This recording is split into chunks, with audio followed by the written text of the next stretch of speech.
Erdogan, Shehbaz Sharif. ఒకరు Turkey president, Islamic ప్రపంచానికి తానే సుల్తాన్ కావాలని పగటి కలలు కంటున్న నేత.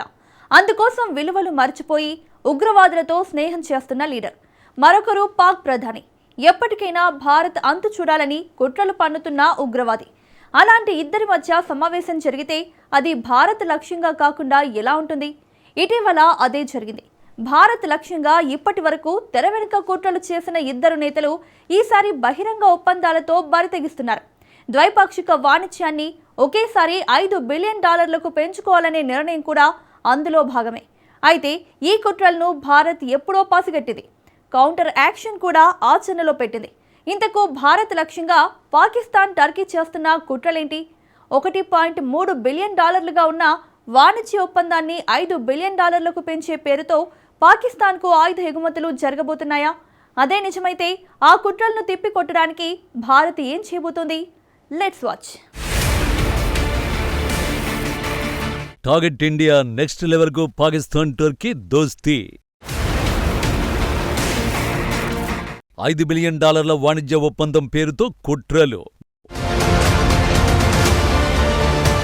భారత్ లక్ష్యంగా పాకిస్తాన్కు టర్కీ ఆయుధాలు ఇస్తోందా?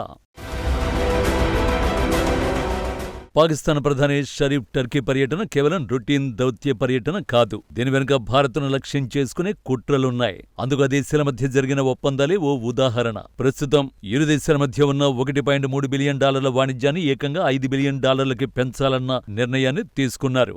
ఈ పెంపు వెనుక అసలు టార్గెట్ రక్షణ రంగమే. ఇరు దేశాల చర్చల అనంతరం ఎర్డోగన్ చేసిన వ్యాఖ్యలు తీవ్ర చర్చకు దారితీశాయి. మా ఆర్థిక బంధానికి స్థానిక సాంకేతిక సహకారమే పునాది అని ఆయన ప్రకటించారు. టర్కీ దగ్గర సూసైడ్ డ్రోన్ టెక్నాలజీ ఉంది. టర్కీకి చెందిన బైరెక్టర్ డ్రోన్లు ఉక్రెయిన్ యుద్ధంలో ఉపయోగిస్తున్నారు. ఇప్పుడు ఈ కిల్లర్ డ్రోన్ల సాంకేతికతను పాకిస్తాన్కు ధారాదత్తం చేసేందుకు ఈ ఒప్పందం ద్వారా రహస్య రోడ్ మ్యాప్ సిద్ధమైందని రక్షణ నిపుణులు విశ్లేషిస్తున్నారు. ఈ డీల్ అంతటితో ఆగడం లేదు. కరాచీలో ఒక ప్రత్యేక డిఫెన్స్ ఎకనామిక్ జోన్ ఏర్పాటుకు ప్రణాళికలు జరుగుతున్నాయి. అంటే టర్కీ సాంకేతికతతో పాకిస్తాన్ గడ్డపైన క్షిపణులు, నౌకలు, డ్రోన్లను ఉమ్మడిగా తయారు చేస్తారు. దీనివల్ల పాకిస్తాన్ సైన్యానికి అత్యాధునిక ఆయుధాలు అతి తక్కువ ధరకే నేరుగా అందుబాటులోకి వస్తాయి. భారత అంతర్గత విషయాల్లో వేలుపెట్టడం టర్కీకి ఒక అలవాటుగా మారింది. 2019లో భారత్ ఆర్టికల్ 370ని రద్దు చేసినప్పటి నుండి ఐక్యరాజ్యసమితి వేదికపై పాకిస్తాన్ కంటే ఎక్కువగా మొరుగుతోంది టర్కీనే.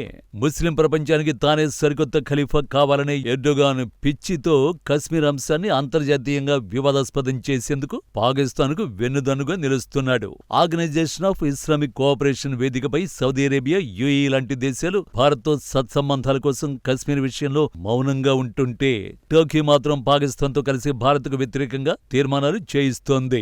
పాకిస్తాన్ అజెండాను తన భుజాలపై వేసుకుని గ్లోబల్ లాబియింగ్ చేస్తోంది టర్కీ. ఇది కేవలం మాటలకే పరిమితం కాలేదు. గత ఏడాది ఆపరేషన్ సింధూర్ సమయంలో భారత సరిహద్దు పోస్టులపై నిఘా పెట్టేందుకు పాకిస్తాన్ ఆర్మీ టర్కీ డ్రోన్లు వాడినట్లు ఇంటెలిజెన్స్ వర్గాలు నిర్ధారించాయి.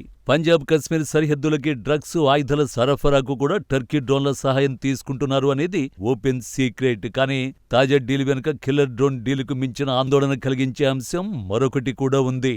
అదే అణు సాంకేతికత మార్పిడి.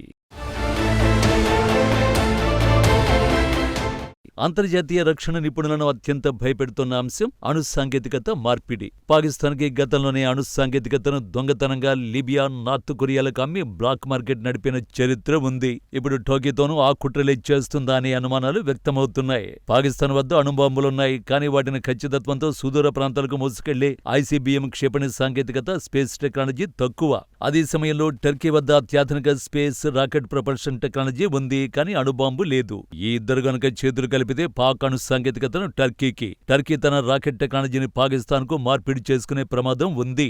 ఈ క్షిపణి అనుబంధం కనుక నిజమైతే అది కేవలం భారత్కే కాదు, మొత్తం పశ్చిమాసియా, యూరప్ శాంతి భద్రతలకే ముప్పుగా మారుతుంది. అందుకే అమెరికా, ఇజ్రాయెల్ లాంటి దేశాలు కూడా ఈ టర్కీ పాక్ బంధాన్ని అత్యంత అనుమానంతో చూస్తున్నాయి.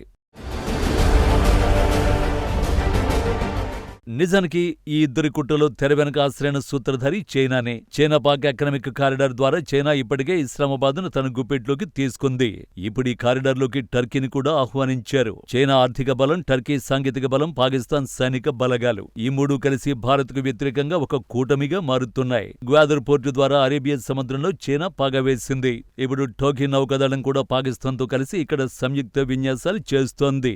దీనివల్ల హిందూ మహాసముద్రంలో భారత వ్యూహాత్మక ఆధిపత్యానికి గండి కొట్టాలని చైనా రచిస్తున్న ప్లాన్ కు టర్కీ ఒక అస్త్రంగా ఉపయోగపడుతోంది. ఒకవైపు లడఖ్, అరుణాచల్ ప్రదేశ్లలో చైనా, మరోవైపు కశ్మీర్ సరిహద్దుల్లో పాకిస్తాన్, ఇప్పుడు వీరికి తోడుగా అంతర్జాతీయ వేదికలపై టోకీ. ఇది భారత్ను భౌగోళికంగా, దౌత్యపరంగా మూడు వైపుల నుండి ముట్టడించే వ్యూహంగా కనిపిస్తోంది. అయితే ఈ కుట్రల్ని భారత్ ఎప్పుడూ పసిగట్టింది. టర్కీకి చెక్ పెట్టే వ్యూహాలను తెరపైకి తెచ్చింది. టర్కీ పాక్ కూటమికి కౌంటర్గా ఢిల్లీ నెక్స్ట్ యాక్షన్ షురూ చేసింది. భారత శత్రువులతో చేతులు కలుపుతున్న అంకారాకు దాని శత్రువులతోనే చెక్ పెట్టే ప్రయత్నాలు చేస్తోంది. అందులో భాగంగానే టర్కీ శత్రుదేశం గ్రీస్తో భారత్ ఊహించని రీతిలో రక్షణ సంబంధాలను బలోపేతం చేసుకుంది. టర్కీ ఆధిపత్యాన్ని సవాల్ చేస్తూ మెడిటరేనియన్ సముద్రంలో భారత నావికాదళం గ్రీస్ దళాలతో కలిసి భారీ యుద్ధ విన్యాసాలు నిర్వహించింది.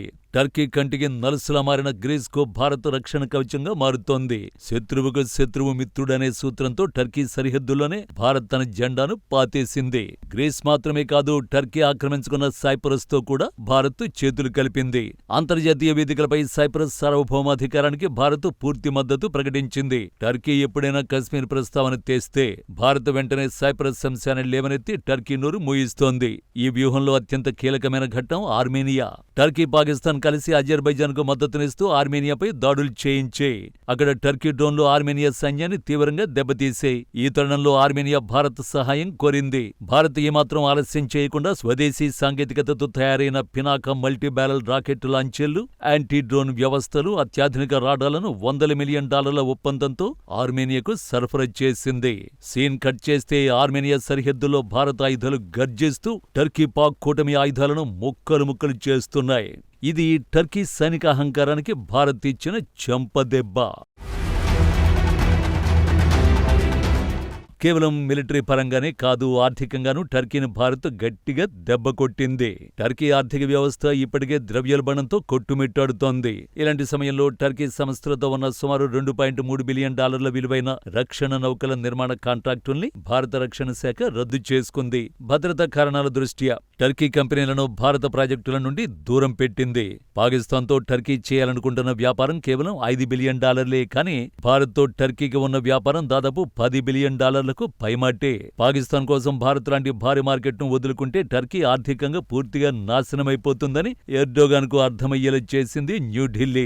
భారత్ ఇచ్చిన ఈ కౌంటర్తో టర్కీ పట్టు సడలింది. పాకిస్తాన్తో దోస్తీ నడుపుతూనే భారత్తో వాణిజ్యం ఇంపాసిబుల్ అని టర్కీ గ్రహించింది. అందుకే ఇటీవల భారత్, టర్కీల మధ్య మళ్లీ దౌత్యపరమైన రాయబారాలు ప్రారంభమయ్యాయి. పాకిస్తాన్తో మా సైనిక సంబంధాలు కేవలం పాత ఒప్పందాల ప్రకారమే జరుగుతున్నాయి, మేము భారత్కు వ్యతిరేకం కాదు అంటూ టర్కీ రక్షణ ప్రతినిధులు న్యూఢిల్లీకి వివరణలు ఇచ్చుకునే పరిస్థితికి వచ్చారు. పాక్ టర్కీ కూటమి కుట్రల్ని భారత్ తన చాణక్య నీతితో ఎలా తిప్పికొట్టిందో చెప్పడానికి ఇదే అతి పెద్ద నిదర్శనం. భారత్ లక్ష్యంగా టర్కీ ఏమాత్రం తోక జాడించినా ఇదే రిపీట్ అవుతుంది.